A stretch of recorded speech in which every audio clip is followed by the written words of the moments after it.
কোনো একদিন কলেজে ম্যাথ ক্লাস চলছে, এমন সময় হঠাৎ করেই আমার বড় মামা ফোন করলো। আমি ধরলাম না। তারপর ক্লাস শেষ করে মামাকে কল দিলাম। শুনলাম নানু নাকি খুব অসুস্থ এবং আমাকে দেখতে চেয়েছে। তাই আর ৭-৫ না ভেবে আমি ৭ দিনের ছুটি নিলাম। বলে রাখা ভালো যে আমার নানু বাড়ি ময়মনসিংহের ফুলবাড়িয়ার বরুকাতে। ওই দিন সন্ধ্যার দিকে মাগরিবের সালাত আদায় করে বেরিয়ে পড়লাম। অনেকদিন পর নানার বাড়ি যাচ্ছি। আবার চিন্তাও হচ্ছিল যে নানুর শরীর কি বেশি খারাপ নাকি। এইসব চিন্তা করতে করতেই বাস ধরতে যাচ্ছিলাম। আগে ছোট সময় কতবার গিয়েছি তার হিসাব নেই। দিনগুলো কতই না ভালো ছিল তখন। কিছু কিছু স্মৃতি মাঝে মাঝে উঁকি দিয়ে যায়। কতই না মজা করতাম। বাসে উঠে পড়লাম। অনেকক্ষণ হলে বসে আছি। কেউ একজন এসে বলল, আসসালামু আলাইকুম, আমি কি আপনার পাশের সিটে বসতে পারি? তাকিয়ে দেখি রোগা মতো অদ্ভুত দর্শনের একজন লোক আমার পাশের সিটটিকে ইঙ্গিত করে দাঁড়িয়ে আছে। তাড়াতাড়ি সালামের জবাব দিলাম এবং ঢোকার জায়গা করে দিলাম। ঢোকার সময় লোকটার গায়ে হাত লাগার পর শরীরটা কেমন যেন ঠান্ডা ঠান্ডা লাগলো। একটু ভয় পেয়ে গেলাম। লোকটা মনে হয় ব্যাপারটা বুঝতে পারল এবং রহস্যময় মুচকি একটা হাসি দিল। আমি কিছুক্ষণ লোকটার দিকে তাকিয়ে অন্য পাশে ফিরে বসলাম। বাসটা ছেড়ে দিল। ভাই কি নানার বাড়ি যাচ্ছেন? হঠাৎ লোকটা প্রশ্ন করে বসল। কিছুটা অবাক হয়ে জবাব দিলাম, জি। আপনি কি করে বুঝলেন? না, ওই গ্রামে ২-১বার দেখেছি বলে মনে হচ্ছে। আপনার নানার নাম মোফাজ্জল হক তারা, তাই না? জি। আপনি আমার নানাকে চেনেন? হ্যাঁ, আপনার নানা তো খুবই ভালো একজন মানুষ। মনে মনে ভাবলাম যে নানার তো অনেক নাম ডাক, তাই চিনবেই হয়তো। এটা খুব স্বাভাবিক ব্যাপার। এমন সময় বিভিন্ন দিক থেকে হর্নের শব্দ কানে আসতে শুরু করলো। তাকিয়ে দেখি সামনে বিশাল জ্যাম লেগে গিয়েছে। মনে মনে ভাবলাম যে আজকে মনে হয় বাড়ি যেতে অনেক রাত হয়ে যাবে। তারপর লোকটার সাথে একটু কথা বলার চেষ্টা করি। আপনার নাম কি? আমার নাম রবিন। যখন ওই গ্রামে থাকতাম তখন আমার একটা ঔষধের দোকান ছিল। থাকতাম মানে? এখন থাকেন না? বলে একটা দীর্ঘশ্বাস ফেলল। তারপর হুট করে একটা কথা জিজ্ঞেস করে বসল, আপনি কি জিন ভূতে বিশ্বাস করেন? হঠাৎ এই ধরনের প্রশ্ন করায় একটু অবাক হলাম। না, কিন্তু হঠাৎ এইগুলো জিজ্ঞেস করছেন কেন? ও, আপনি মনে হয় আপনার নানার বাড়ির সামনের বাঁশঝাড়টার কথা শোনেন নাই। না, ওই বাঁশঝাড়ের আবার কি হলো? কিছুটা অবাক হলাম। আছে, ওইটা সম্পর্কে বিরাট একটা কাহিনী আছে। ওই কাহিনী শুনলে জিন ভূতে বিশ্বাস করতে শুরু করবেন। মনে মনে ভাবলাম, প্রত্যেক গ্রামেই এই ধরনের কিছু কাহিনী প্রচলিত থাকে, কিন্তু এগুলোকে বিশ্বাস করার কিছু নেই। এগুলো বিশ্বাস করার কোনো মানে হয় না। তারপর আমি বললাম, আপনার যদি সমস্যা না থাকে বলতে পারেন। আচ্ছা বলি তাহলে। এই কাহিনীটা ঘটেছিল আমার নিজের জীবনে। এরপর লোকটা তার কাহিনী বলা শুরু করলো। আমি তার ভাষাতেই বলছি। আমাদের গ্রামের এক বাড়িতে 16 বছর বয়সী একটা যুবতী মেয়ে থাকতো। বাড়িতে তার সাথে তার বাবা মা, একটা ছোট ভাইও থাকতো। মেয়েটি দেখতে অনেক সুন্দর ছিল, যার ফলে প্রায় সময় গ্রামের বখাটে ছেলেরা তাকে বিরক্ত করত।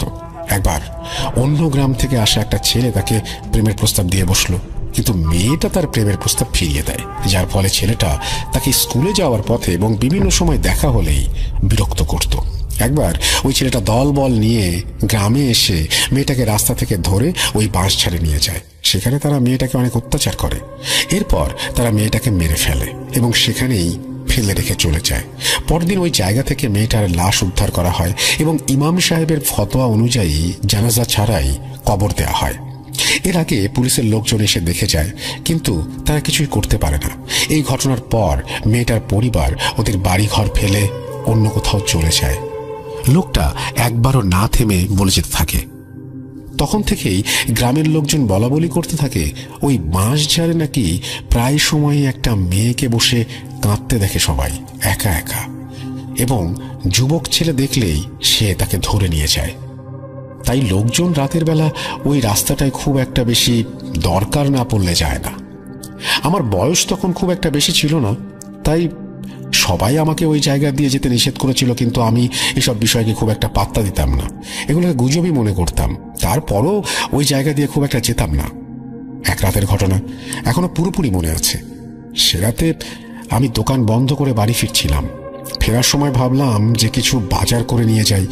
বাজার শেষ করে যখন শর্টকাটে ওই রাস্তা দিয়ে রওনা দিলাম, যদিও ভূত পেতনিতে খুব একটা বিশ্বাস করতাম না, তারপরও ওই দিন একটু ভয় করছিল।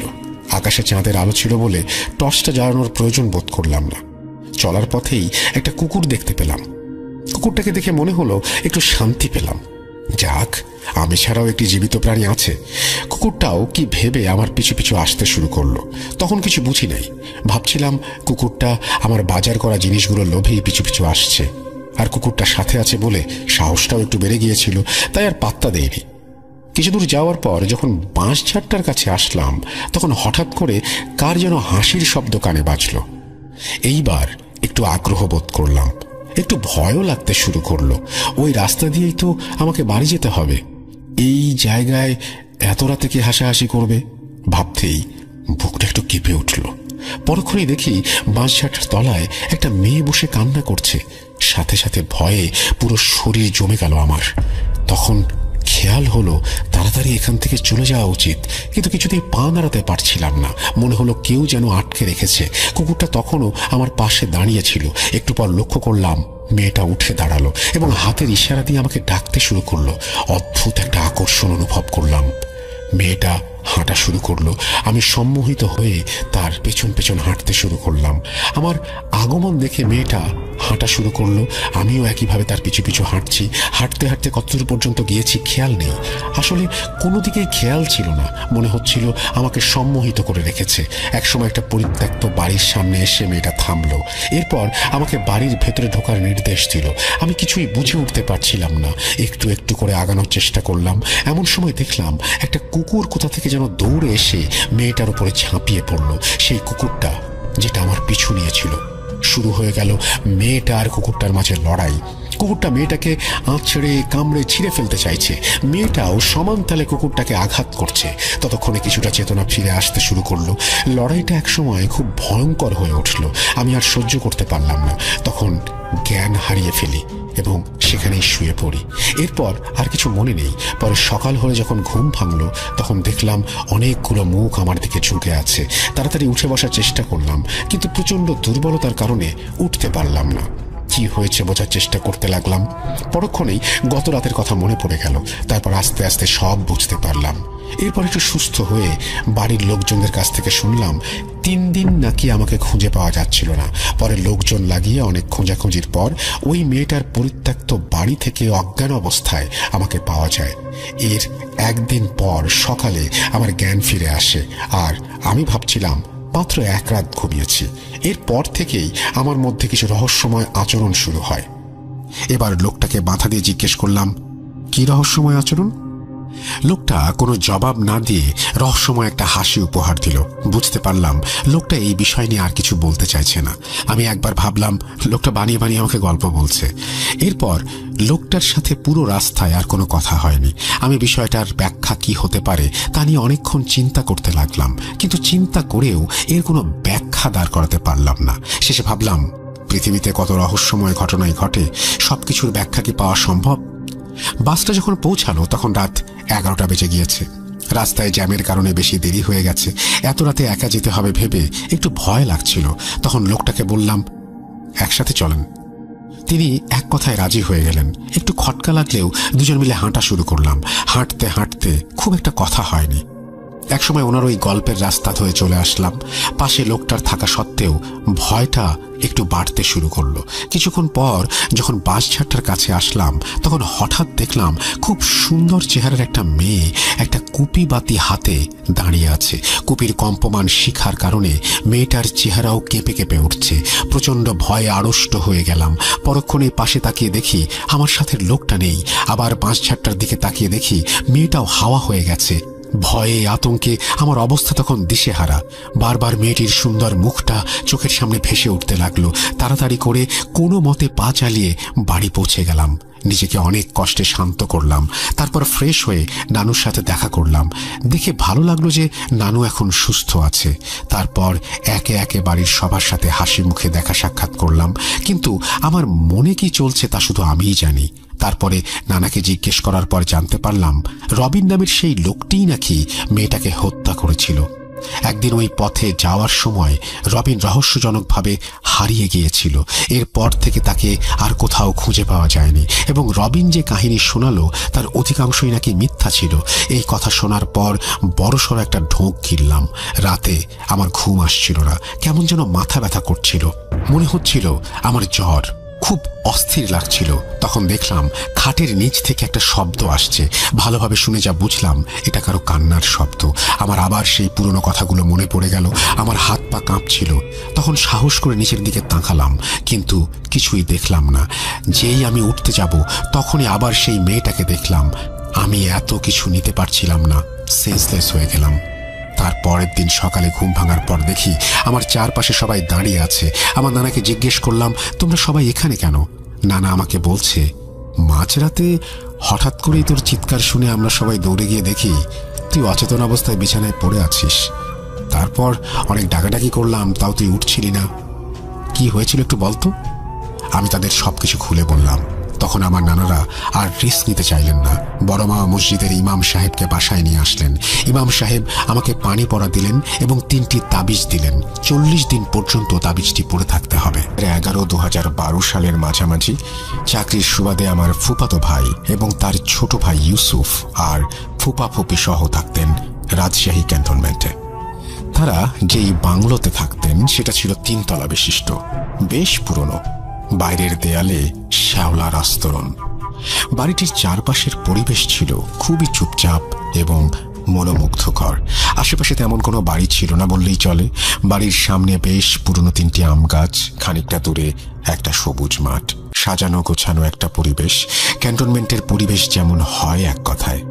তারা ছাড়াও বাড়িটিতে আরো 3টি পরিবার থাকতো, কিন্তু নিচ তলায় কেউ থাকতো না। কেন থাকতো না এই ব্যাপারে আমি কোনো তথ্য পাইনি।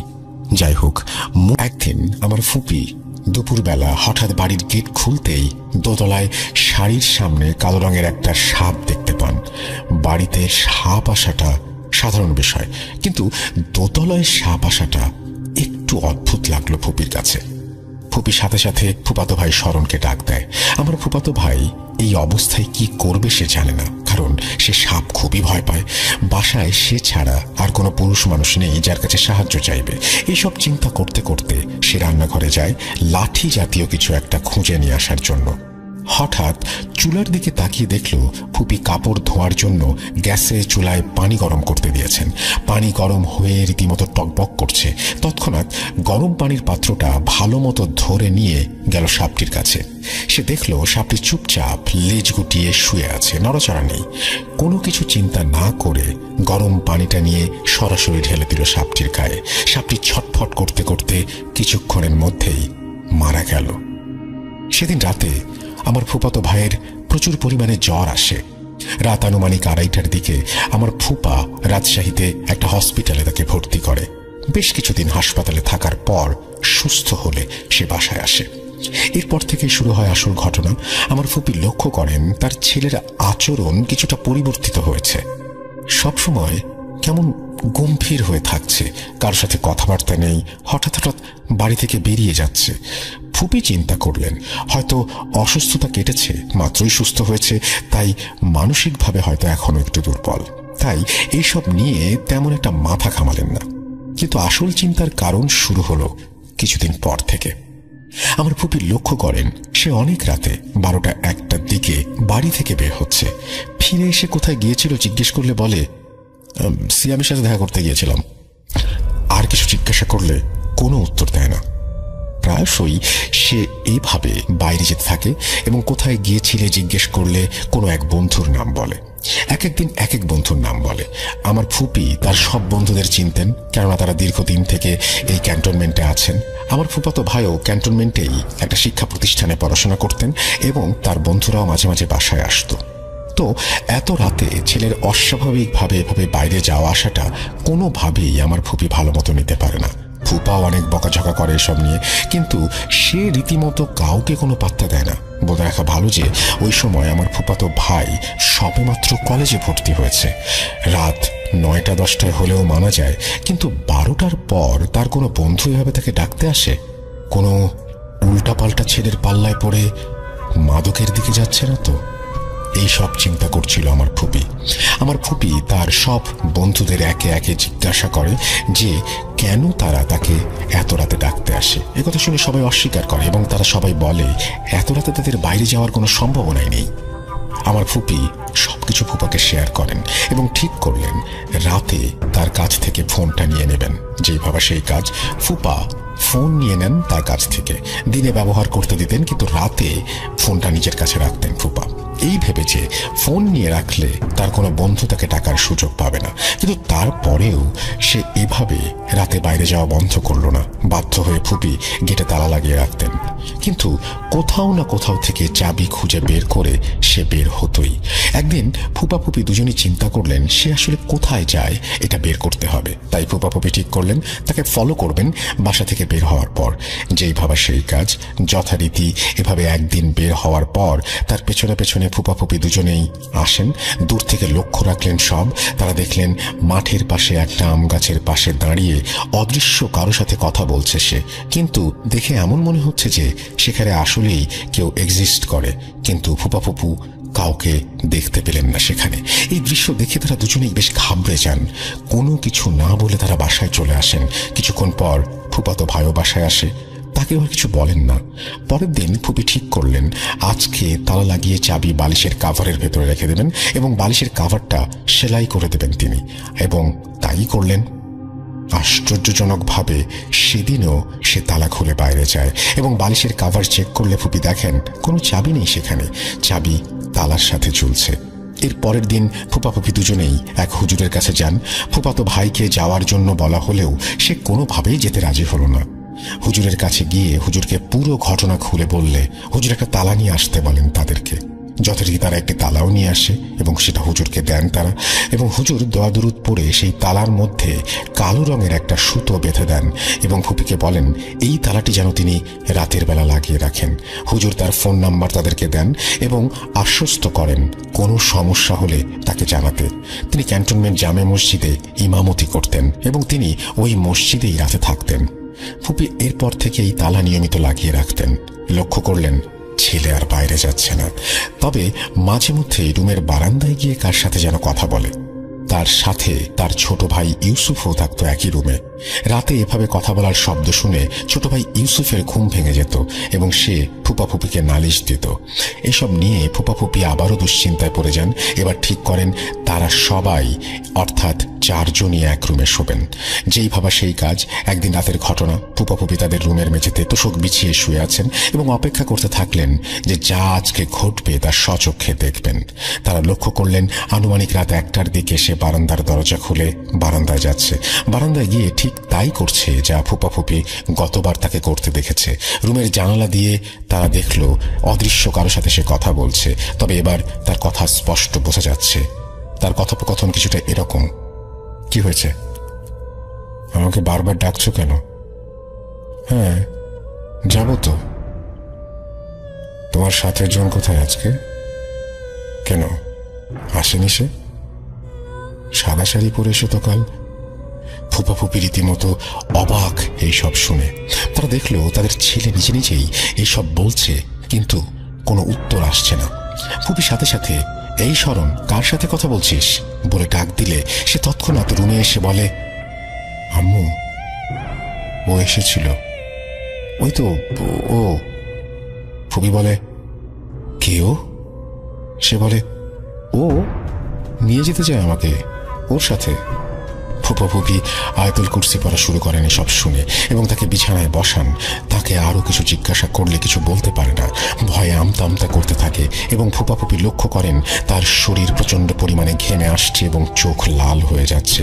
সাথে সাথেই হুজুরকে ফোন করেন এবং অবস্থার অবনতি দেখে যত জলদি সম্ভব হুজুরকে বাসায় আসতে বলেন।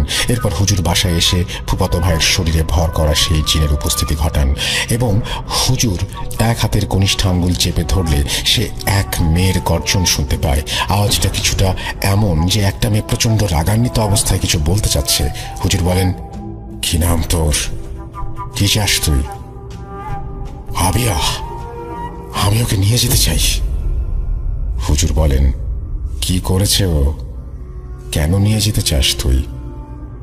ওর বাঁশির আওয়াজ আমার বোনের খুব পছন্দ ছিল, সে তো আর নেই। আমি তাকে নিয়ে যাব। ওই আমার বোনকে মেরে ফেলেছে। হুজুর বলেন, তুই ওকে কই নিয়ে যাবি? আর তোর বোনকেও কিভাবে মারল? গরম পানি। গরম পানি? গরম পানি মানে? গরম পানি ঢেলে দিয়েছিল আমার বোনের গায়ে। আচ্ছা, এখন বল, কি হলে তুই ওকে ছাড়বি? ছাড়তে তোকে হবেই। জান বলি চাই আমার, জান, তাজা রক্ত। ঠিক আছে, কাশি হলে চলবে তো? চলবে, কিন্তু ও যেন রাতে বাঁশি না বাজায়, মনে রাখিস। সাপটাকে যেখানে পুঁতে দিয়েছিলি ওখানে খাসির রক্ত দিবি। এরপর সেই ঘটনা শেষ করে সেদিন সাপটিকে যিনি নিয়ে গিয়েছিল তাকে খুঁজে বের করা হয়। সাপটাকে সে কোথায় পুঁতে ফেলেছে জানতে চাওয়া হয় এবং খাসি জবাই করে সেটির রক্ত সেখানে দেয়া হয়। এরপর ফুফাতো ভাই শরণ 17 দিন জন্ডিসে আক্রান্ত হয়ে রংপুর মেডিকেল কলেজ হাসপাতালে ভর্তি থাকে। এরপর তার সাথে আর কোনো ঘটনা ঘটেনি। তার রাতে প্রায়ই হারমোনিকা বাজানোর স্বভাব ছিল, যেটাকে মেয়ে জিনটি বাঁশি বলে সম্বোধন করেছে। পরে আর কখনোই হারমোনিকা বাজানো হয় নাই। অদ্ভুত, একটি হারমোনিকা এই ঘটনার সাথে সম্পৃক্ত। আমার জন্ম ঢাকাতে। 2012 সালে আমরা বরিশালে চলে আসি। ঢাকা থাকতে আমার ভৌতিক সবকিছু ভালো লাগতো, ভূতের নাটক, মুভি, সব। ইউটিউবে প্যারানর্মাল অ্যাক্টিভিটি দেখতাম। বরিশালে আসার পর খুব শখ হলো ভৌতিক কিছু দেখার, কারণ আমি শুনেছিলাম আমার এক খালাকে নাকি জিন বা ভূত মেরে ফেলেছে। তাদের ওই বাড়িতে কেউ থাকে না, আশেপাশের সবাই সেখান থেকে চলে গেছে। জায়গাটা এখন পরিত্যক্ত জঙ্গল। জায়গাটা হলো রাংতা আলীর বাগান নামে পরিচিত। সাল 2015। রাংতা আমার এক মামার বাড়ি আছে, আমরা সেখানে বেড়াতে যাই। সকালে মামাতো বোনকে নিয়ে বের হই। প্রথমে যাই খালার স্বামীর বাড়ি। আমি আমার মামাকে বললাম, আমরা এই পুরনো বাড়িতে যাব। আঙ্কেল বলল, যেও না, আমরা কি শুধু শুধু সব ছেড়ে এসেছি? কিন্তু আমি গেলাম। যাওয়ার সময় পুরো গ্রামে গরম ছিল, এত গরম যে গাছের একটা পাতাও নড়ছিল না। হাঁটতে হাঁটতে পৌঁছে গেলাম আমাদের কাঙ্ক্ষিত জায়গায়। আমি প্রথম পা রেখেই বুঝতে পারলাম এখানে কিছু আছে, কারণ আমার এক পা গরম আর এক পা ঠান্ডা। খুব উপভোগ করলাম, কারণ ভৌতিক জায়গায় এসে যদি ভৌতিক অনুভব না করি তাহলে কি হয়। আমি খুব সাহসী ছিলাম, ভেতরে ঢুকলাম। অনেক ঠান্ডা, ভালো লাগছিল। মামাতো বোনকে ডাকলাম, সে আসলো না। আমি ভেতরে একা। অনেক আগে ভূতে ফেমে শুনেছিলাম কবরস্থান নাকি নিরাপদ। আমি সেখানে 2টা কবর দেখে ভাবলাম জায়গাটা নিরাপদ, কিন্তু আসলে তা ছিল না। আমার চারপাশে ঠান্ডার ভেতর গরম বাতাস অনুভব করলাম। বাতাসটা ঘুরছিল, কিন্তু আমি ভয় পাই নাই, অনেক উপভোগ করেছি।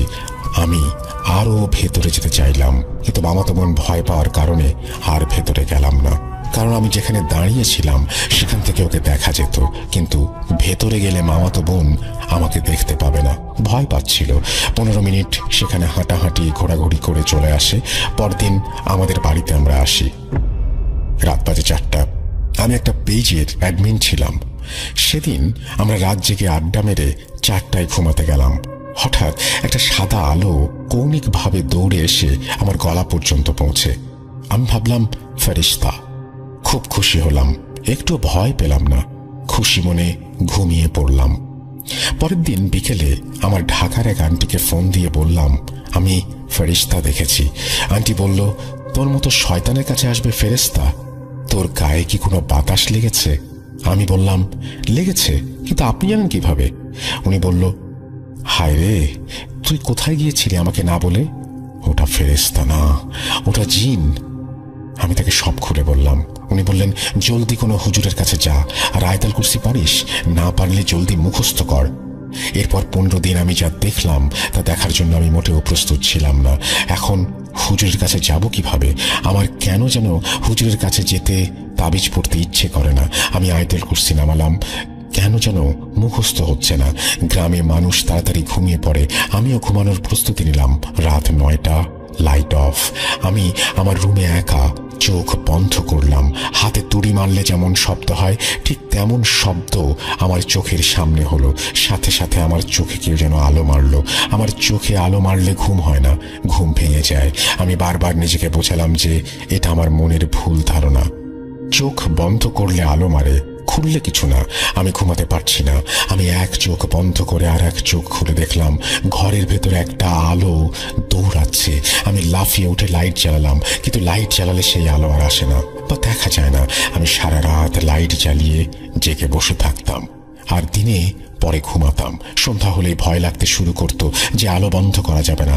আন্টি বলল কোনো একটা শক্তি আমাকে প্রোটেক্ট করছে, নইলে এই জিন আমার চোখ আর মাথায় আঘাত করার এত চেষ্টা করেছে যে হয়তো আমাকে পাগল বানিয়ে ফেলতো, আমাকে বশ করে ফেলতো। এই জিন ক্ষিপ্ত আমি কোন সাহসে ওদের এলাকায় গিয়েছি। এভাবে 7 দিন হয়ে যায়। আমি ঘুমোতে পারি না। ঘুমালে আম্মু লাইট বন্ধ করে দেয় আর সেই আলো আর সেই গরম বাতাস আমার চারপাশে ঘুরতে থাকে। 7 দিন পর আম্মু বলল কি হয়েছে। আম্মুকে সব বললাম। আম্মু অনেক বকাবকি করলো, কিন্তু আমি হুজুরের কাছে যাব না। আম্মু, ছোট ভাই, আমি এখন একসাথে ঘুমাই। ঘুমালে কি হবে? লাইট বন্ধ, সেই আলো, সেই গরম বাতাস। আমার ঘুম হয় না। আমি অসুস্থ হয়ে পড়তে থাকি। এর মধ্যে একদিন মিটমিট করে চেয়ে দেখি আমার পায়ের কাছে জিন তার আকার ধারণ করছিল। তার গলা পর্যন্ত আকার ধারণ করার সময় আমি চোখ খুলে ফেলি আর সে হাওয়ায় মিলিয়ে যায়। আমি শুধু সিনেমায় এগুলো দেখতাম, কিন্তু বাস্তবে তা সম্ভব বিশ্বাস করতাম না। দিন 10, কেউ আমার হাত ধরলো, কিন্তু মনে হলো আমার হাত পুড়ে গেছে। ঘুম থেকে লাফিয়ে উঠি, লাইট জ্বালাই। দেখলাম লাল মোটা 3টা দাগ, যেন কেউ গরম শেক দিয়েছে। আস্তে আস্তে লাল দাগগুলো কালো হয়ে গেল। আম্মু আমাকে হুজুরের কাছে নিতে পারলো না। আমি মোবাইলে আয়াতুল কুরসি ডাউনলোড করলাম। রাতে ফুল সাউন্ড দিয়ে ঘুমিয়ে পড়লাম। সিদ্ধান্ত নিলাম বাঁচলে বাঁচবো, মরলে মরবো। দেখতে চাই জিন কি করতে চায়। সারা রাত চললো আয়াতুল কুরসি, আর আমি মরার মতো পড়ে থাকতে লাগলাম। হয়তো আমি ভাষায় বোঝাতে পারছি না রাতে কেমন অনুভব করতাম। আমি শুধু দেখতাম আলো, অনুভব করতাম বাতাস। এভাবে 5 দিন পর আমি আর আলো দেখলাম না। গরম বাতাসও বন্ধ হয়ে গেল। 15 দিনের দিন রাতে আমি ঘুমাই নাই। আমি জানি 15 দিন না ঘুমানোর অনেক কষ্ট। আমার হাতের সেই লাল দাগ কালো হয়ে গিয়েছে। আমি সেই দাগ ওঠানোর চেষ্টা করি, কিন্তু ওঠে না। আমরা বাসা চেঞ্জ করি। যেদিন বাসা চেঞ্জ করি আমার হাতের দাগ একা একা চলে যায়।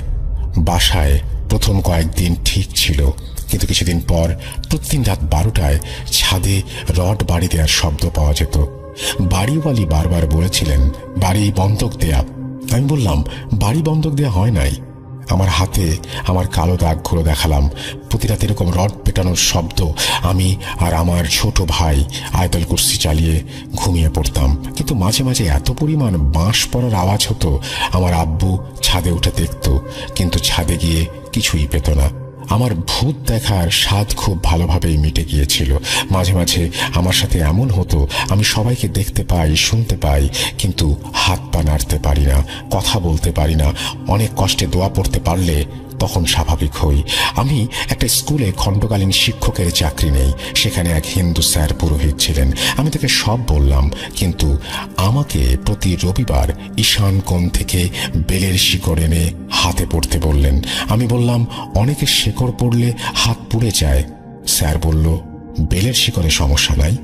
একদিন হঠাৎ হাত জ্বলে উঠল। আমি মনে মনে বললাম কাল স্যারকে ধরবো, বেলের শিকড় পড়লে নাকি হাত পড়ে না। কিন্তু রাসেল ভাই, বললে হয়তো বিশ্বাস করবেন না, আমি যখন শেকড়টা সরাই হাতে লাল হয়ে 3টি বেলের পাতার চিহ্ন ওঠে। স্যারকে জিজ্ঞেস করলাম, স্যার কিছুই বলল না। এভাবে মাঝে মধ্যে এখনো অনেক ভৌতিক কিছুর সম্মুখীন হই, কিন্তু মাঝে মাঝে ডাউনলোড করা সূরা ছাড়লে ওরা এমনভাবে রেগে চলে যায় মনে হয় ভূমিকম্প হচ্ছে।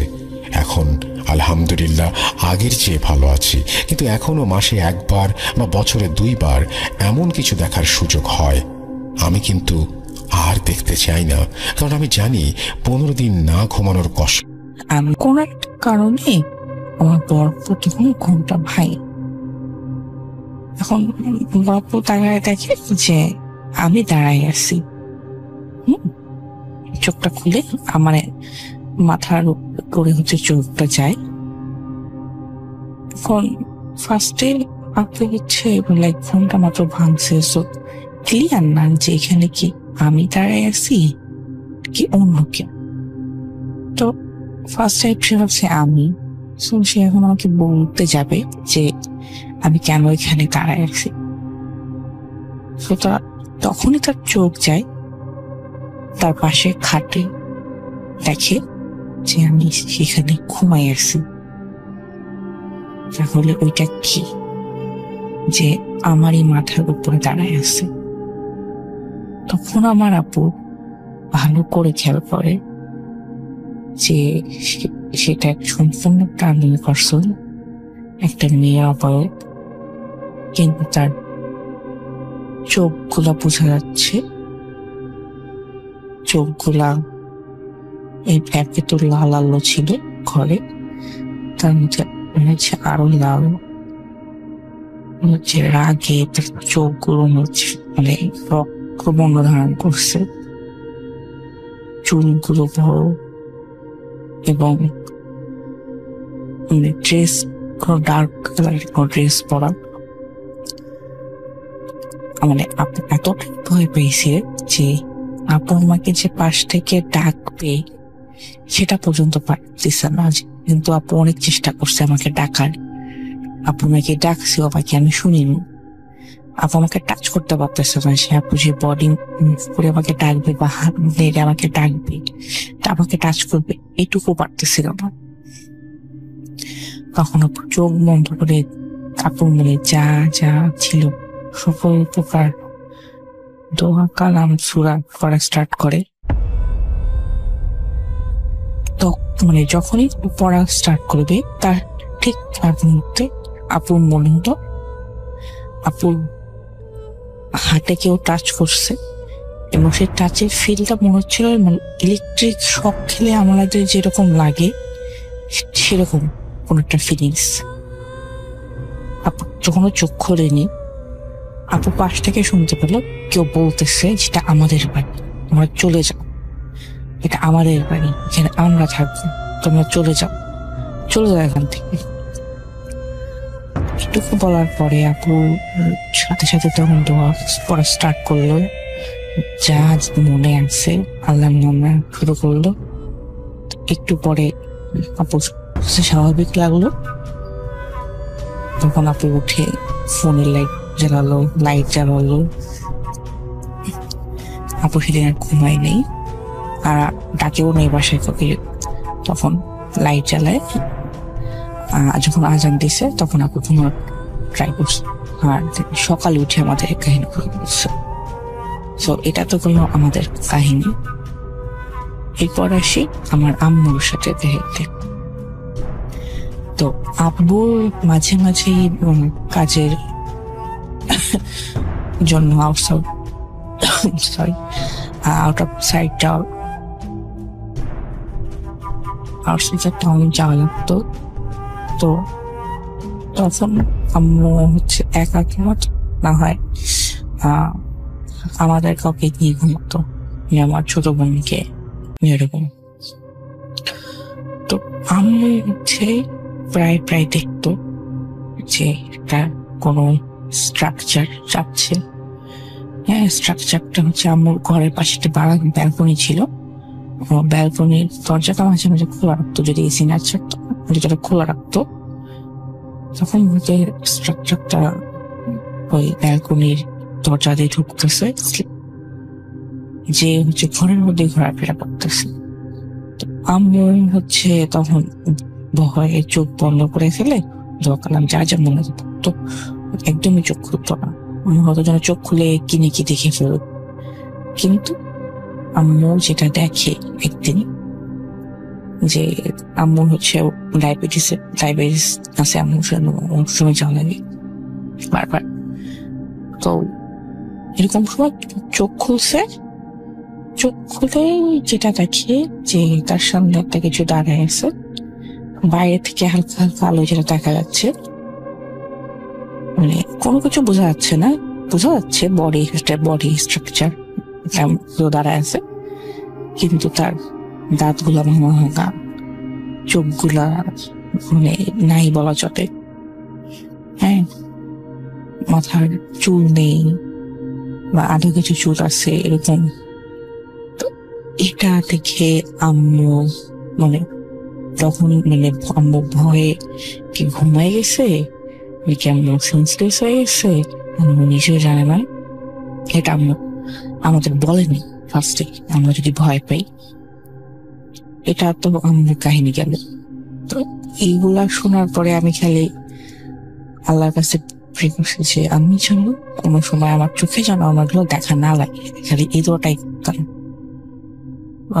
আমাদের বাসায় যে মেয়েটা ছিল তারাও সেম কথা বলতো যে তারা ভয় পাচ্ছে, তাদের মানে তারা যখন একা থাকে মনে হয় যেন কেউ আছে তাদের সাথে সাথে।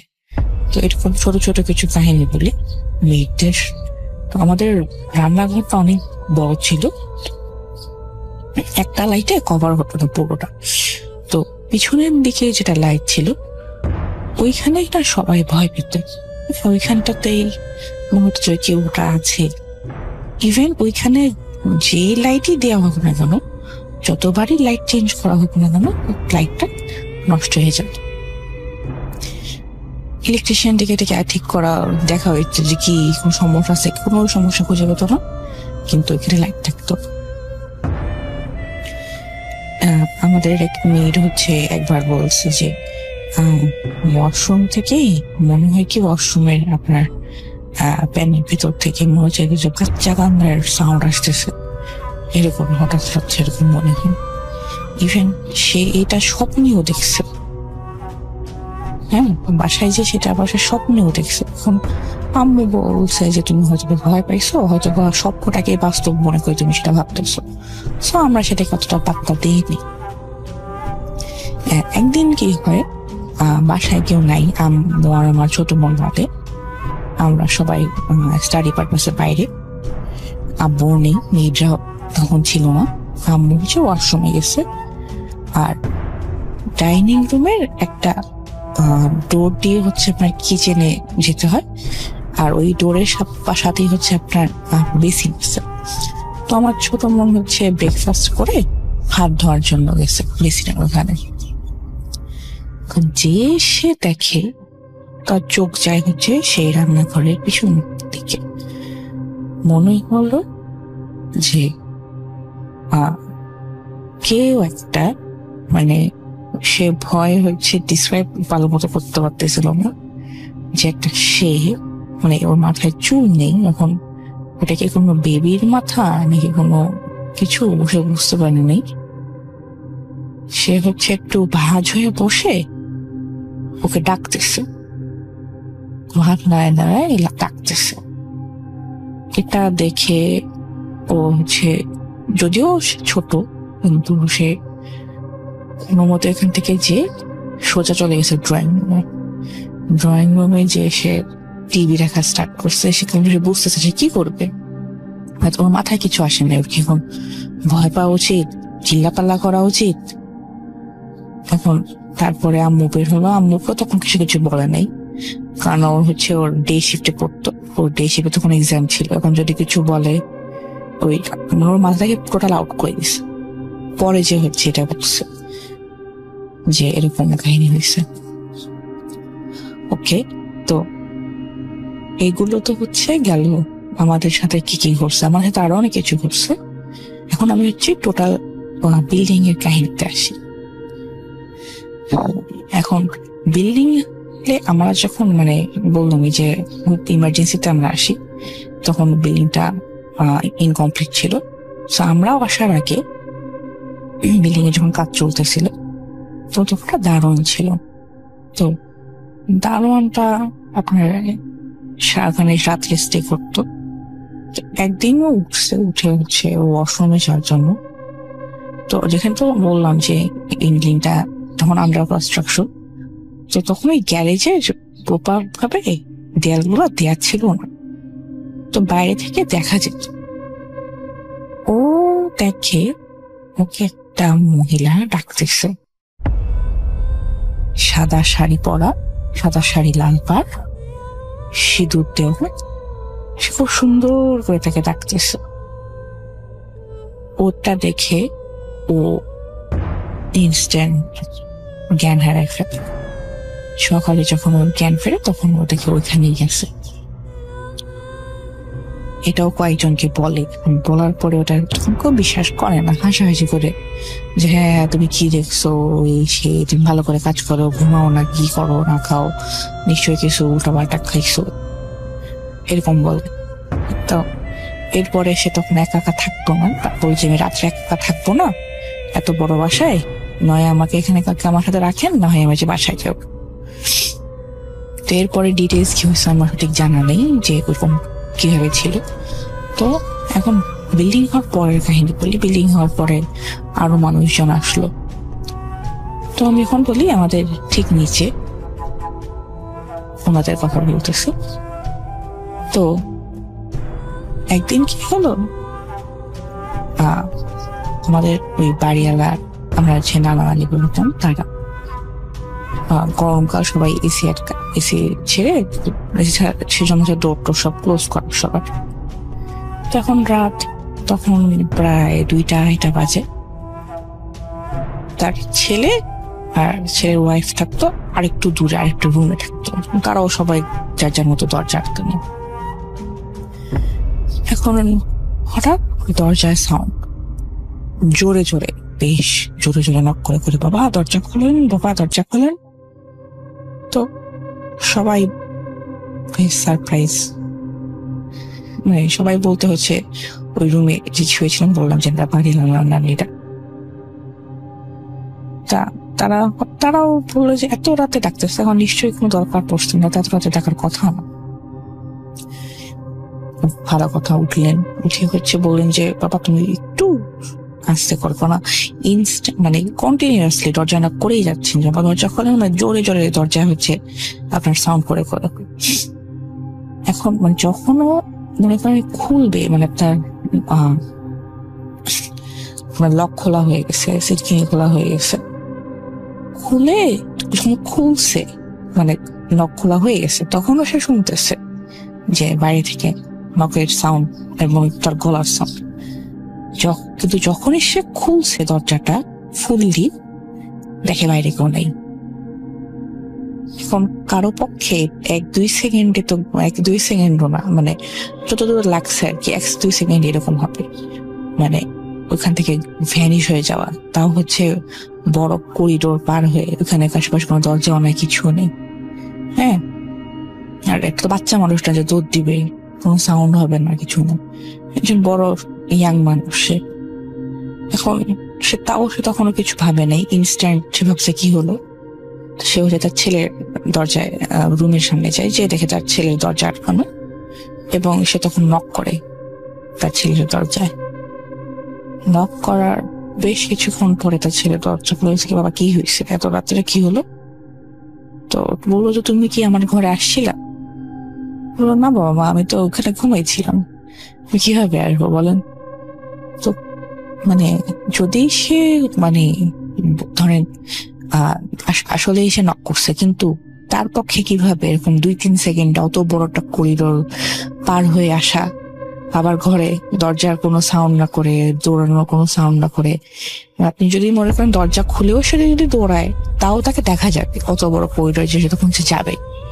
মানে এটা কোনো ফ্লাশ বা কোনো এরকম কোনো কিছু টাইপ এরকম কোনো কাজ করতে পারবে না। এরকম মানে মানে নিত্য নতুন একটা মানে কাহিনী হতেই থাকতো। হ্যাঁ, আজকে এই কাহিনী, অন্যদিন কাহিনী, তো অন্য আরেকদিন বলবো। আজকে অলরেডি অনেক লং স্টোরি হয়ে গেছে। সবাই ভালো থাকবেন। এর সাথে হচ্ছে আমাদের এই বিল্ডিং এর কাহিনী প্লাস আমাদের ব্ল্যাক ম্যাজিকের কাহিনী, আমাদের সাথে ঘটা ব্ল্যাক ম্যাজিকের কিছু কাহিনী বলবো, অ্যাড করে একটা ঘটনা পাঠাবো। বিগত ঘটনাটা প্রায় 20-25 বছর আগে। আমি চাই আপনি আমার হিস্টোরিটা সবাইকে শোনান, আপনার কণ্ঠে সবাইকে শোনান। আমার হিস্টোরিটা হচ্ছে যে একদিন রাতে আমার নানুকে নিয়ে আপনি আপনি ঠিক মতো, আমি জানি না কতটা বলতে পারছি, ঠিক মতো গুছিয়ে বলতে পারতেছি না। আপনি প্লিজ আপনি দর্শকদের সাথে ঠিক মতো ভাবে গুছিয়ে বলবেন। একদিন রাত আনুমানিক 2টা থেকে 2:30 আমার নানুর কাছে কে জানি এসে খবর দিল যে আমার নানুর বাবা অসুস্থ। তো ওই সময় রাত 2টা 2:30 হবে, ওই সময় এতটা গড়ির ছিল না। আমার নানু ওই কথাটা শুনে একটা হারিকেন ছিল, হারিকেনটা নিয়ে বাইরে গেছে। তো উনি কি করছে, বাড়ি থেকে বের হতে একটু শর্টকাট আছে, কিন্তু জায়গাটা হচ্ছে যে খুবই ভয়ানক জায়গা। আপনার ওইখানে মানুষ সচরাচর মানুষ তেমন একটা যায় না। তো আমার নানি কি করছে, শর্টকাট যাওয়ার জন্য ওই রাস্তাটাই বেছে নিছে। তো যাওয়ার সময় হঠাৎ করে প্রচন্ড বাতাসের সঙ্গে সঙ্গে নানুর হাতে থাকা হারিকেনটাই নিভে গেছে। আমি আগে বলে রাখি, উনি একাই গেছেন, কারো বাবা অসুস্থ শুনলে কেউ নিজেকে ঠিক রাখতে পারে না, উনি চলে গেছেন দৌড়ে। পরে আপনার ওই একটা প্লেস আছে বাড়ি থেকে প্রায় 5 মিনিট বা পরে একটা খারাপ জায়গা আছে, উনি শর্টকাট রাস্তা থেকে বেছে নিয়েছে, খারাপ জায়গা আছে ওখানে দেখে ওই জায়গাটার মধ্যে গেছে, হঠাৎ করে তার হাতের হারিকেনটা নিভে গেছে। পরে উনি দেখতেছে ওইখানে আবার বড় বড় তাল গাছ ছিল। ওই তাল গাছগুলো ভাই একেবারেই সত্যি ঘটনা, কে বিশ্বাস করে বা না করে এটা একান্ত তার ব্যক্তিগত বিষয়, একেবারে সত্যি ঘটনা। ওই তাল গাছগুলো একদম মাটির সাথে নেমে গেছে। পাশে ছিল বাঁশ, প্রচুর বাঁশ গাছ ছিল, ওইগুলো পুরা মাটির সাথে মিশে গেছে। উনি কি করছে, এই রাস্তার মধ্যে সব তাল গাছ, সুপারি গাছ ছিল, তারপরে আপনার বাঁশ গাছ, বাঁশমোড়া ছিল, সব মাটির মধ্যে, সব রাস্তার মধ্যে চলে আসছে। উনি অনেক কষ্ট করেই আপনার রাস্তাটা পাড়ি দিছে, অনেক কষ্ট, আর প্রচন্ড বাতাস, অনেক কষ্ট হয়েছে। প্রায় 5 মিনিটের রাস্তা, প্রায় উনি 2 ঘন্টা লাগছে ওই রাস্তাটা পার হইতে। তারপরে উনি ওনার আল্লাহ রাখছেন, উনি ঠিক মতো ওনার বাবার সাথে 2 ঘন্টা পরে বাবার বাসায় গেছে, বাবাকে যাই দেখছে। পরে সবার সাথে বললো যে এই এমন এমন ঘটনা হয়েছে। সবাই না করলো, আপনি এত রাতে কেন আসছেন, কাউকে নিয়ে আসতেন, এই আর কি। তো ভাই এটা সম্পূর্ণ সত্যি ঘটনা। আমি চাই আপনি এটা দর্শকদের সাথে তুলে ধরেন, দর্শকের জানা উচিত। আমার কাছে এরকম ছোটখাটো অনেক ঘটনা আছে, আপনি যদি বলেন তাহলে আমি পাঠিয়ে দিব। 1998 সালে, তো সে সময় আমার বাবা আর কি টেম্পুর হেল্পারি করতো। তো একদিন রাত্রে বাজে আপনার 1টার প্রায় কাছাকাছি। তো এই সময় মনে করেন যে বহুত মানে সে সময় রাত হলো, প্রচুর গভীর রাত। তো আব্বার কাছে একটি লোক এসে বললো যে ভাই একটি লাশ নেওয়া লাগবে বিক্রমপুর। তো আব্বা বললো না ভাই যাবো না। পরে আব্বা আবার বললো যে না, যদি যাই তাহলে আমার কিছু টাকা হবে আর কি, যখন যাই তাহলে সকালবেলা কিংবা 2-1 দিন আমার চলতে আর কি সুবিধা হবে। তো আব্বু বললো ঠিক আছে যাবো, কিন্তু ভাড়া বেশি পড়বে। তো আমার আব্বুর ওস্তাদের আব্বু গেল, তো লাস্টটা আর কি মেডিকেল থেকে বাসায় আনছে ওনারা, তারপরে আব্বুর কাছে এসছে ওরা। তো আসার পরে আব্বু বললো যে ঠিক আছে চলে যাবো। তো কত দূর গেল, সারা রাস্তা ভালো গেল। হঠাৎ করে রাসেল ভাই বিশ্বাস করবেন কিনা, বিক্রমপুর যেতে আর কি একটি বট গাছ পরে বড়, তো সেই বট গাছ আর কি আব্বু মানে গাড়িটা হঠাৎ করে রাস্তার মাঝখানে বড় বট গাছ, তো বট গাছের মানে গাড়িটা থেমে গেল হঠাৎ করে। তখন মানে হঠাৎ করে যে লাশ আসছিল সে আর কি উঠে বললো যে প্রস্রাব করবো। আব্বুরা তো অবাক, কিরে মরা লাশ প্রস্রাব করবে মানে এটা আবার কোন কথা। তো আব্বুরা কি করলো, যে আব্বু ভাবলো যে তো হয়েছে কাম, এখন আব্বুর ওস্তাদ বলতেছে ডরান না। তো আমার আব্বু কি করলো, গাড়ি থুয়া মনে করেন যে সামনে যে জঙ্গল আছিল রাস্তা রোডের পাশে, তো সেই জঙ্গল মানে কি বলবো আর কি একদম ছেঁচড়ায় মাছড়ায় দৌড় টোর মাইরা একদম আর কি ওই জঙ্গল পার করছে। তো এক মুরব্বীর বাসায় গেছে। তো মুরব্বী বললো যে কি হয়েছে, তোমরা এত রাতে কি করো এখানে, আর এখনকার দিন সময় তো ভালো না, তো তোমরা কি করতে। আব্বুর মুরব্বীরা সব ভাঙা বললো। পরের দিন সকালবেলা যে গাছের উপরে লাশটা পরে আর কি যে লোন তারা আর কি ইমাম সাহেব নিয়ে লাশটা নামিয়ে তারপরে মনে করেন যে আর কি গাছটা ধোয়া টোয়া দিয়ে এলো। তারপরে রাসেল ভাই আর কিছু হয়নি, ইনশাল্লাহ এখন ভালো আছে। তো গল্পটি শোনার জন্য ভালো, থ্যাংক ইউ। বর্তমানে আমি দুবাই একটা প্রাইভেট কোম্পানিতে জব করি। আমার বাসা বাংলাদেশের কিশোরগঞ্জ জেলা জামালপুর গ্রামে। আমি বর্তমানে যে ঘটনাগুলো বলবো সেই ঘটনাগুলো আমার সাথে ঘটে যাওয়া বাস্তব কিছু ঘটনা। হতে পারে আমার ঘটনাগুলো অনেক ছোট কিন্তু অনেক ভয়ানক। আমি এখন যে ঘটনাগুলো বলবো সেগুলো প্রায় আজ থেকে 10 বছর আগের ঘটনা। তখন আমার বয়স ছিল প্রায় 12 থেকে 13 বছর। আমি ওই জামালপুর গ্রামের একটা মধ্যবিত্ত ফ্যামিলিতে ছিলাম। বর্তমানে আমি দুবাইতে আছি। আমার আব্বু একটা এনজিওতে কাজ করতো। আমার ফ্যামিলিতে আমার ভাই আর আমার 3 বোন ছিল। আমি ছোট থেকে অনেক সাহসী ছিলাম। সেই বিষয়ে আমার গ্রামের সবাই জানতো। এবং ছোট থেকে আমি অনেক টিভি দেখতে অনেক পছন্দ করতাম। টিভিতে হয় না ভৌতিক মুভি, এগুলো দেখতে আমি অনেক পছন্দ করতাম। কিন্তু সে সময় আমাদের গ্রামে তেমন টিভি ছিল না, তাই আমাকে টিভি দেখতে গ্রামের বাজারে চায়ের দোকানে যেতে হতো। ওই সময় গ্রামের বাজারে চায়ের দোকানে টিভি ছিল। আমাদের বাড়ি থেকে গ্রামের বাজার তেমন দূর ছিল না, হবে 1 থেকে 1.5 কিলোমিটার।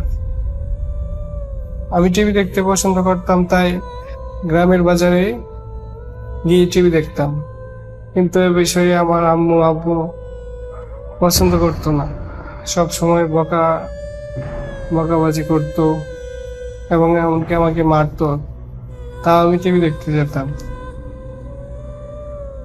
আমার আব্বু আম্মু আমাকে ছোট থেকে অনেক আদর করতো। তেমন একদিন আব্বু ওই দিন বাড়িতে ছিল না, ওনার অফিসের কাজে একটু শহরে গিয়েছিল। তখন আম্মু বাড়িতে ছিল। তখন আমি আম্মুর কাছ থেকে ওই সময় 5 টাকা নিয়ে বাজারের উদ্দেশ্যে রওনা হলাম। এখানে একটা কথা বলা হয়নি, আমি সব সময় সন্ধ্যার দিকে টিভি দেখতে যেতাম গ্রামের বাজারে। আপনাকে আমি প্রথমেই বলেছি আমি অনেক সাহসী ছিলাম। টিভি দেখে সন্ধ্যার সময় বাজারে গিয়ে টিভি দেখে একটু রাত করে বাড়িতে ফিরতাম। আব্বু আম্মু অনেক রাগারাগি করতো, কিন্তু তাও আমি যেতাম। ওই দিন আব্বু বাড়িতে ছিল না, আমি বাজারে যাওয়ার উদ্দেশ্যে বাড়ি থেকে বের হলাম আম্মুর কাছ থেকে 5 টাকা নিয়ে। ওই সময় গ্রামের বাজারে চায়ের দোকানে কিছু না খেলে আবার চায়ের দোকানে টিভি দেখতে দিত না, তাই আমি আম্মুর কাছ থেকে 5 টাকা নিয়ে বাজারে যেতাম কিছু চায়ের দোকানে কিছু খেতে আর টিভি দেখতে। কেমন একদিন বাড়ি থেকে বের হয়েছি সন্ধ্যার দিকে টিভি দেখতে। ওই দিন আমার টিভি দেখে অনেক লেট হয়ে গেছে, প্রায় রাত 10:20 এমন হয়তো বাজে। তখন আমি টিভি দেখে বাজার থেকে বাড়ির উদ্দেশ্যে রওনা হলাম। তখন আবার শীতের সময় ছিল, পৌষ মাস। বাজার থেকে বের হওয়ার পর আমাদের বাড়ি থেকে বাজার পর্যন্ত কিছুটা রাস্তা পাকা আর বাকিটুকু কাঁচা রাস্তা। বাজার থেকে একটু বের হয়ে আমি আবার গ্রামের কারোর জন্য অপেক্ষা করতাম, কেউ আসলে ওদের সাথে বাড়িতে যাব। অনেক সাহস ছিলাম, তাও একলা আসতে একটু ভয় লাগতো। গ্রামের রাস্তা, তখন একটা ইলেকট্রিসিটি ছিল না, রাস্তাঘাটে সব অন্ধকার ছিল।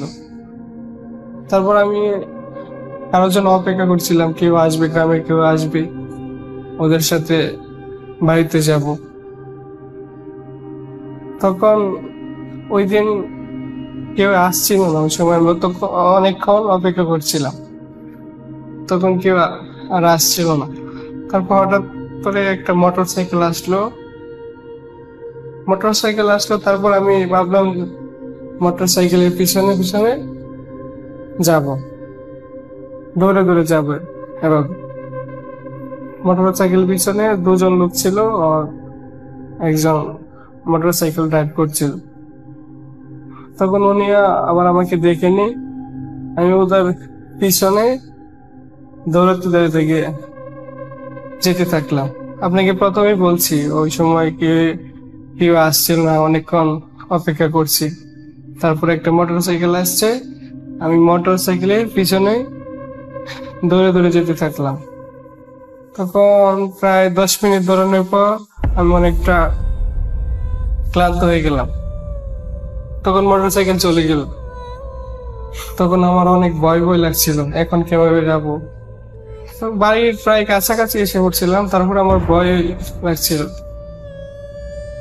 তখন সাহস করে একেলে হাঁটতে শুরু করলাম। হাঁটতে হাঁটতে যেতে লাগলাম, তাও আমার ভয় ছিল।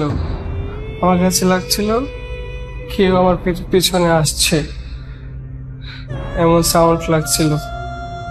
হয় না পা আসলে শুয়ের শব্দ এমন। তারপর আমি হাঁটতে শুরু করলাম, একবার সামনে যাই তারপর পিছনে দেখি, একবার সামনে যাই তার পিছনে দেখি, এভাবে যেতে যেতে প্রায় কাছাকাছি এসে পড়লাম। তখন আমাদের বাসা থেকে একটু দূরে একটা বেল গাছ ছিল, বেল গাছের সাথে একটা মসজিদ ছিল, ওখানে আমাদের গ্রামের মসজিদ। বেল গাছের আগে ছোট একটা পোল ছিল, পোলের ওখানে আসার পর ওই সময় শীতের সময় ছিল। প্রথম আমি একলা আসতে থাকলাম, ওই সময় রাস্তায় কেউ ছিল না, কুয়াশা ছিল, আমি একলা একলা আসতেছিলাম। তখন ওইখানে একটা পোল ছিল মসজিদের আগে, গ্রামের মসজিদের একটু আগে, রাস্তার মাঝখানে। পরে আমি পোলের কাছাকাছি আসলাম, ওই সময় দেখলাম একজন মাওলানা, একজন লোক, অনেক উঁচু সাদা পাঞ্জাবি পায়জামা পরা। তখন আমি ভাবলাম যে এতক্ষণ কেউ ছিল না, এখনই মৌলানা কোথা থেকে আসলো। তখন আমার অনেক ভয় হচ্ছিল, এতক্ষণ আমি আসলাম কেউ ছিল না, হঠাৎ এই লোক কোথা থেকে আসলো। হঠাৎ করে আমার কাছাকাছি 4-5 হাত দূর হবে এতটুকু। তারপরে আমি ভয়ও পাচ্ছিলাম, আবার ভাবছিলাম যে হয়তো একজন লোক পাইলাম, ওর সাথে এখন আমি বাড়ি পর্যন্ত যেতে পারবো। তারপর আমার অনেক ভয় হচ্ছিল, শরীর অনেক ঘাম ছিল শীতের সময়। তারপর আমি এক পা সামনে দিই, এক পা পিছনে দিই, আমার অনেক ভয় হচ্ছিল। তারপর ভয় পেয়ে ওনার পিছনে পিছনে যেতে থাকলাম। পিছনে পিছনে যাওয়ার পর ওই বেল গাছের কাছাকাছি আসার পর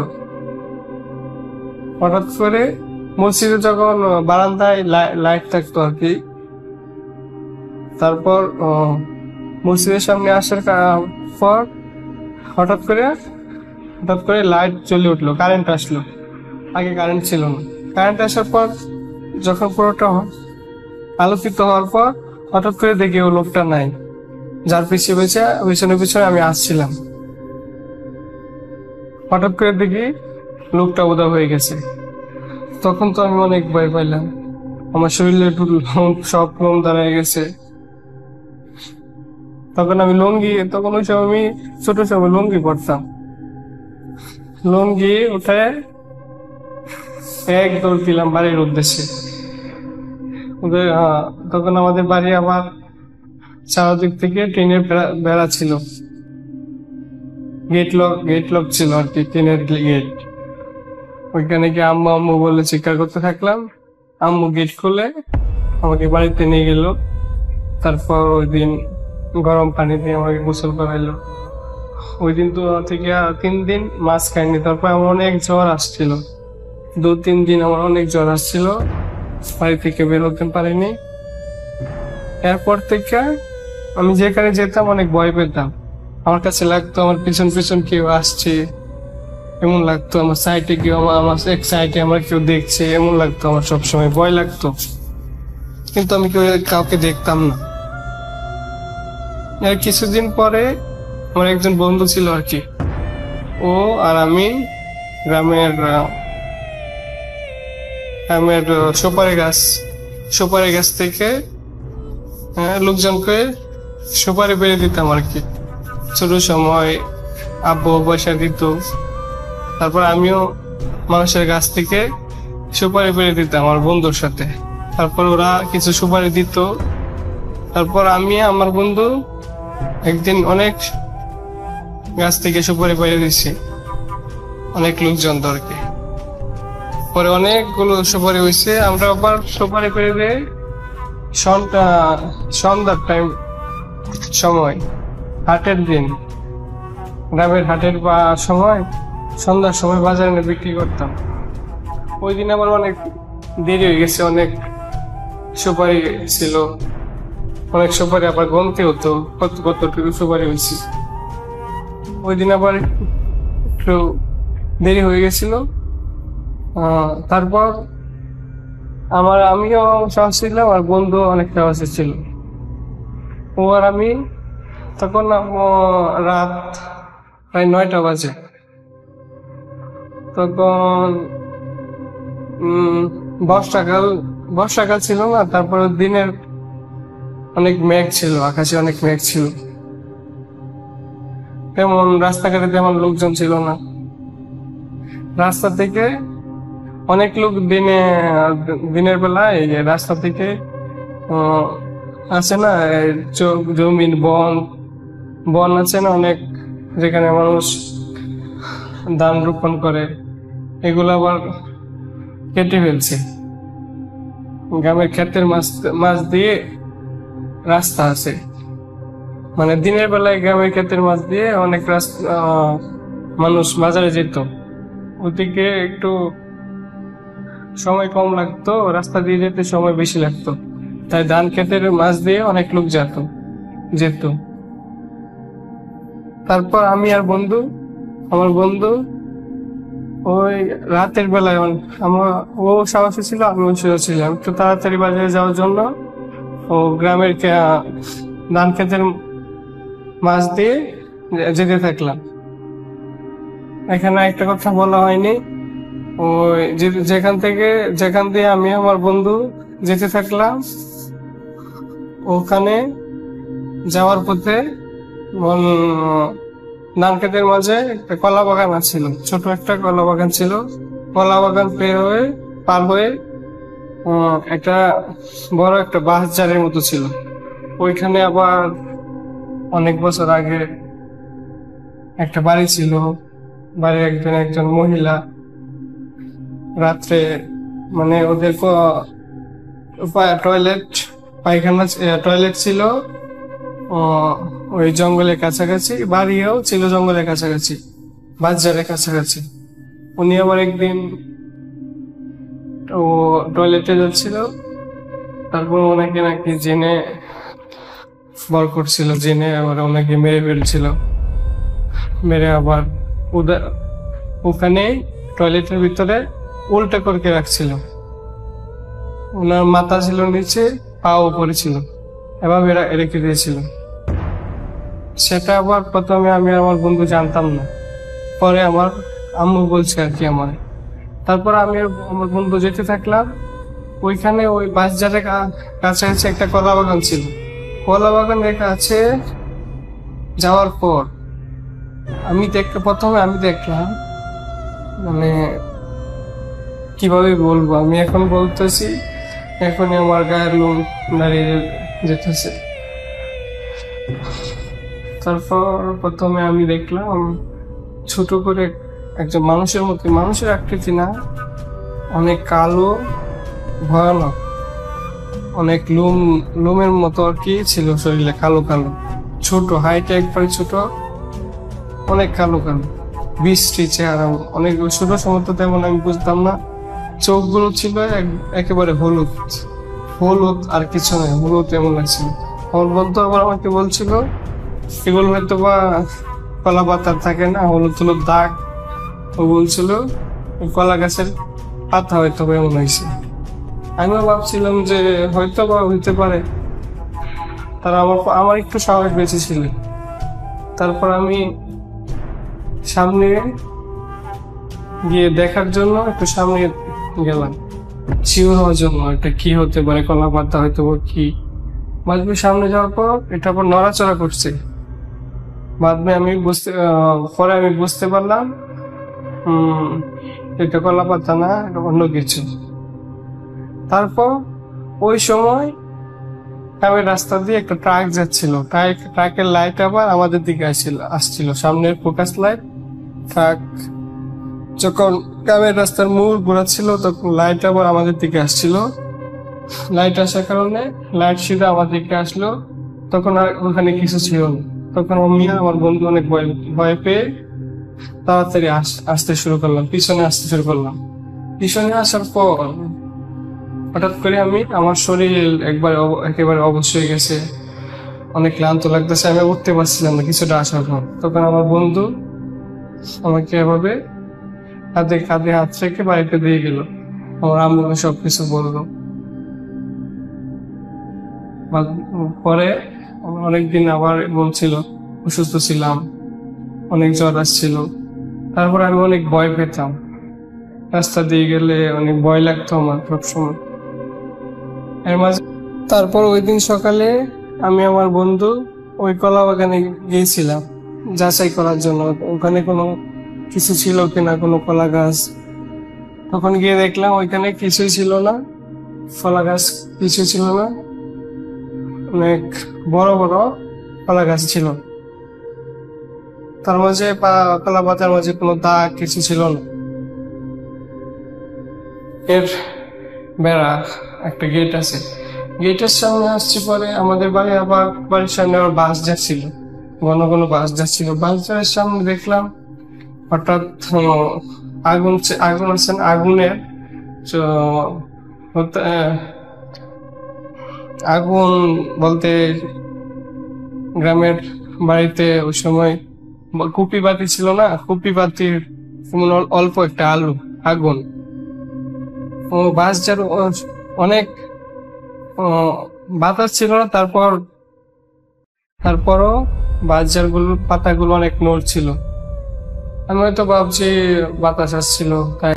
তারপর দেখলাম বাজারের কাছ থেকে এমন আগুন, হঠাৎ করে এক বাজার থেকে অনেক অন্য বাজার যাইতেছে।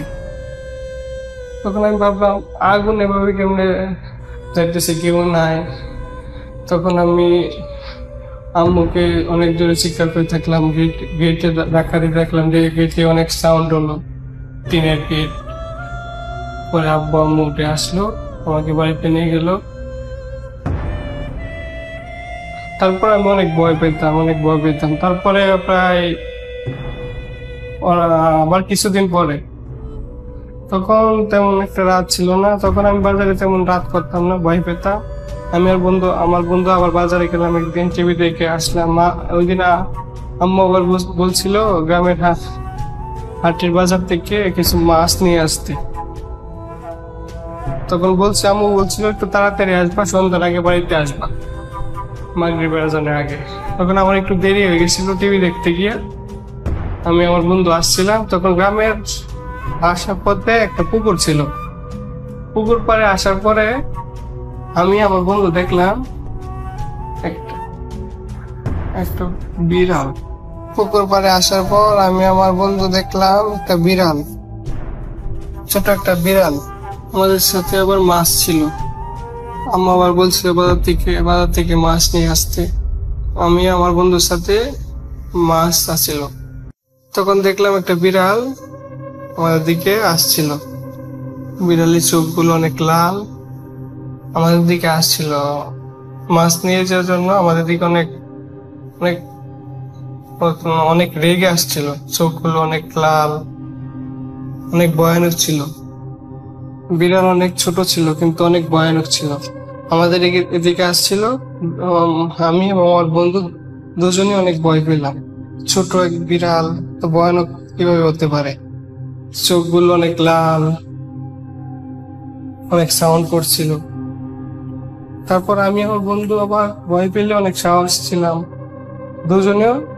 দুজনে মিলে বিড়ালকে লাথি দিলাম। লাথি যাওয়ার পর ও পুকুরে পড়ে গেল। সাউন্ড এমন একটা সাউন্ড হয়েছিল, বিড়াল পুকুরে পানিতে পড়ে গেল। তারপর দুজনে অনেক ভয় পেলাম। আমাদের সাথে আবার মাছ ছিল, মাছ নিয়ে দুজনে এক দৌড় দিলাম। দৌড় দিয়ে আসার পর আমাদের গ্রামের রাস্তার পাশে অনেক খেজুর গাছ ছিল। তখন আবার আমি আমার বন্ধু দেখলাম ওই বিড়ালটা খেজুর গাছের উপর থেকে উল্টো ভাবে নিচে নামছে। উল্টো ভাবে আছে না, নর্মালি মানুষ যেভাবে ও খেজুর গাছ থেকে নিচে নামেতে, তেমন ভাবে না, উল্টো ভাবে খেজুর গাছ থেকে নিচে নামছে। তখন আমি আর বন্ধু দুজনে দেখে অনেক ভয় পেলাম এবং এক দৌড় দিয়ে বাড়িতে চলে গেলাম। ওই দিন আমার অনেক জ্বর আসছিল। তখন আম্মু 3 দিন মাছ খেতে মানা করছিল। তখন তারপর থেকে অনেকদিন আমি ভয় পেতাম। প্রায় তারপর থেকে 4-5 বছর আমি অনেক ভয় পেতাম। বাজারে তেমন যেতাম না, অনেক ভয় পেতাম। বাড়িতে দেখতাম, সন্ধ্যার পরে বাড়িতে দেখতাম। 5-6 বছর পরে আবার সবকিছু ঠিক হয়েছিল। তারপর তো আমি দুবাই এসে বললাম। শোনা শুরু করি। অ্যান্ড হচ্ছে 2020 সাল থেকে যখন করোনা টাইমটা আসে তখন আমি জানতে পারি যে আপনার boot.com বুথ এফএম থেকে boot.com শোটা শিফট হয়েছিল এবং সেটাতে আমি শোনা শুরু করে দিই।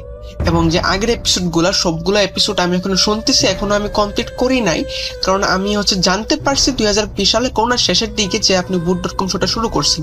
তো এখনো মেবি আমি হচ্ছে boot.com এর 127 নম্বর এপিসোডে আছে, এখনো শেষ করি নাই। আগের গুলা শেষ করে আপনার যে এখন এপিসোডগুলো সেগুলো শুনবো।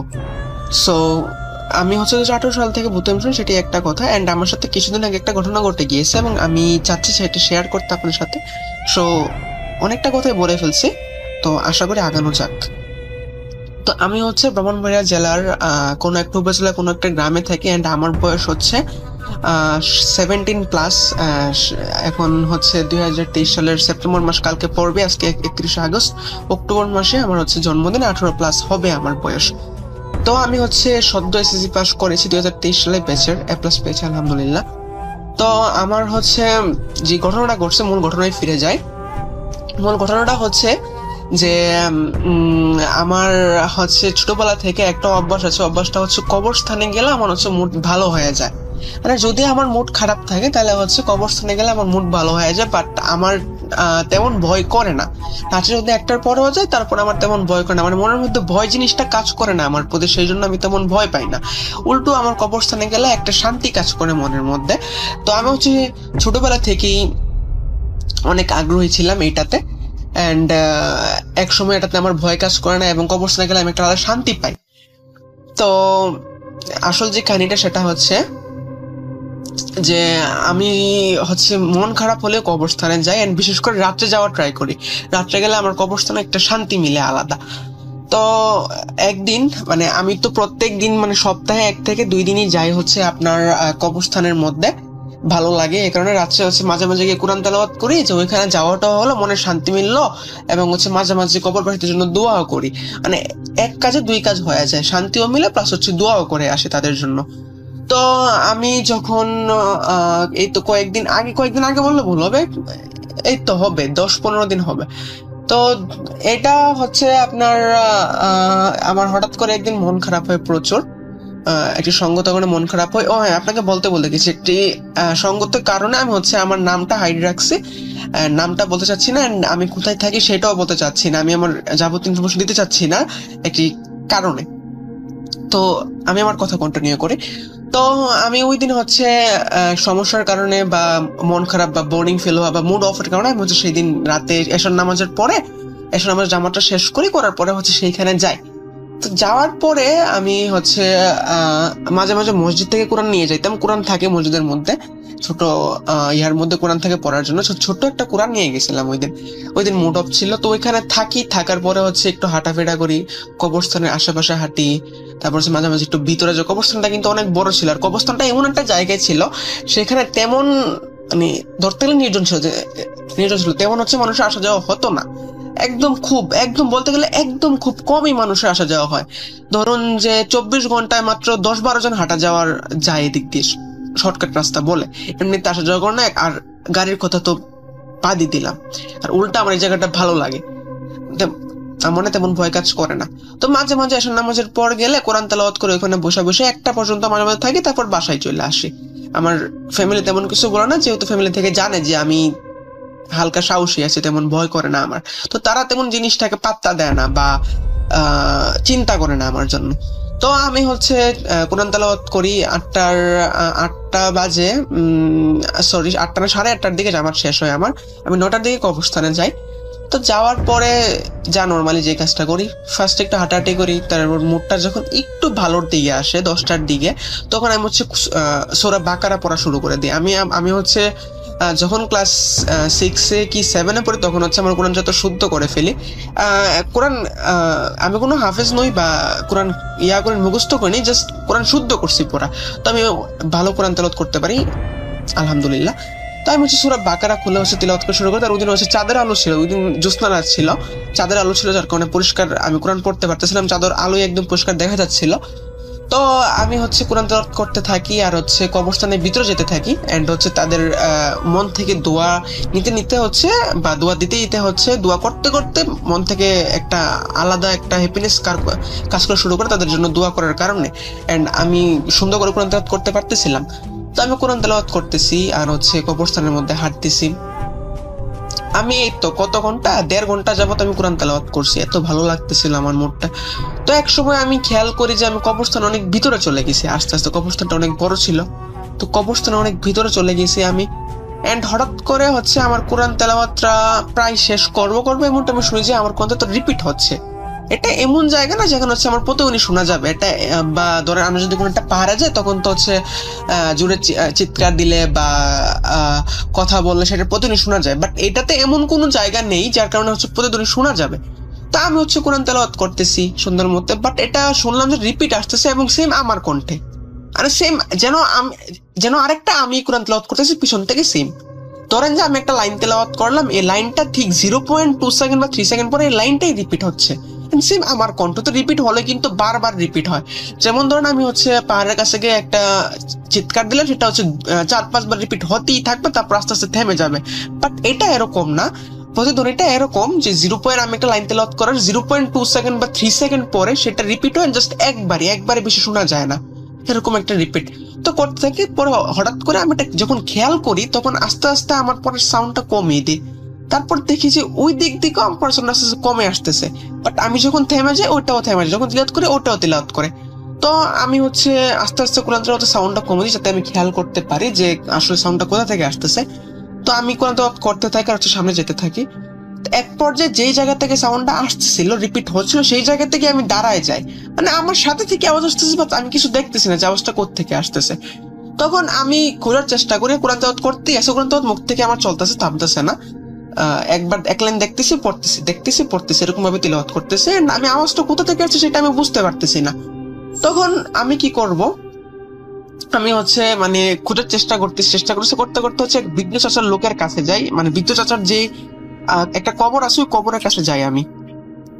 মানে ওই চাচার কবরটা হচ্ছে মানে আমার এখানে একটা কথা বলি, আমি হচ্ছে কয়েকদিন ধরে একজনকে স্বপ্নে দেখতাম, একটা চাচা আমাকে এসে আদর করতো, বাট ওই চাচাকে আমি কখনো বাস্তবে দেখি নাই। তো হঠাৎ করে একদিন দেখি যে একজন মারা গেছেন, জানাজা দিতে হবে।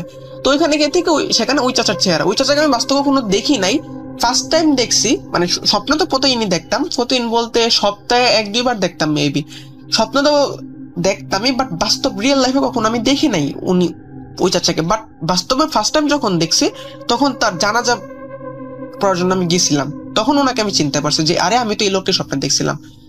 ঠিক ওই চাচারকে জানাজা দেওয়ার পর যেখানে কবরটা দেওয়া হয়েছিল সেই কবরের পাশে আমি আসছি। আসার পরে হঠাৎ করে মনে হইলো যে আমাকে কে যেন মানে আমার পিছনে কে যেন একটা হ্যাঁচকা টান দিছে। টান দেওয়ার পরে আমি হচ্ছে নিচে পড়ে যাই। পড়ার পরে আমি হচ্ছে তেমন ভাবে খেয়াল করতে পারিনি যে কোথায় পড়ছি আমি। আমার কাছে মনে হলো যে একটা গর্তে পড়ছি। তখন চাঁদের আলো ছিল, আমি খেয়াল করি যে একটা কবরের মধ্যে পড়ছি, ভাঙা একটা পুরনো কবরের মধ্যে পড়ে গেছে। সেখানে হচ্ছে মানে কঙ্কাল গুলা বা যে হাড্ডি গুলা সেগুলো চাঁদের আলো ক্লিয়ারলি দেখা যাচ্ছিল। আর আমি একটু হালকা ভয় পাইছি, আমি তেমন ভয় পাইনি, যেহেতু একটু সাহসী টাইপের ছিলাম বা আছি, তো আমি তেমন ভয় পাইনি। তো তখন সেখান থেকে উঠে আসি। আমি উঠে আসার পরে তারপর আমি আবার শুনি যে কে যেন তিলাওয়াত করতেছে, বাট তখন তো হচ্ছে আমার পতনই হচ্ছিল, মানে আমি তিলাওয়াত করতেছিলাম, পিছন থেকে একজন তিলাওয়াত করতেছিল, বাট এখন হচ্ছে ঠিক উল্টা, মানে আমি তিলাওয়াত করতেছি না, বাট তিলাওয়াত শুনতেছি আমি আরেক জায়গা থেকে, সেম আমার কণ্ঠের। তখন তো আমি আরো অবাক। তো যখন খেয়াল করলাম যে আওয়াজটা আবার পিছন থেকে আসতেছে, যখন আমি পিছের দিকে তাকালাম দেখলাম যে কে যেন একটা সাদা জুব্বা পরে দাঁড়ায় আছেন, তিলাওয়াত করতেছে।